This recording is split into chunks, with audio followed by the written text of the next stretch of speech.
There's a lot about sex that people think is universally true, and I'm going to tell you about some. Part 1. Women naturally need 15 to 30 minutes or even longer for an O to happen. Actually, no. What's closer to true is that the amount of time a woman needs to actually have an O is dependent on a variety of factors that have nothing to do with her gender or her anatomy. You see, the studies that are usually cited to support that women need time assumption were done only on heterosexual cisgender women during partnered sex, P in V sex. However, studies like this one that compared O time during partnered P in V sex to O time in solo sex, masturbation, showed that the clinching factor actually was having a cis male as a partner, not being a woman and not having a V. This study also noted that cis women's O time was substantially longer than the cis men's, not because of biology, but because of a lack of stimulatory behaviors that centered cis women's pleasure.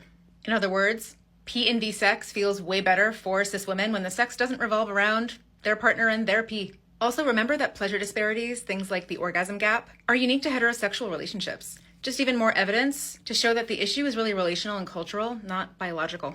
All that said, I want you all to remember, having an O isn't what defines sex and doesn't define good sex either. Though because our culture is so goal-oriented, having contextual and nuanced information about how people experience O, if they do, can be super helpful, especially for those who feel stress or shame because they think their lack of O's means there's something wrong with them. Anyone who doesn't care about their partner's pleasure during sex is, frankly, bad at sex. And if hearing that offends or upsets you, that might be a sign that you're part of the problem.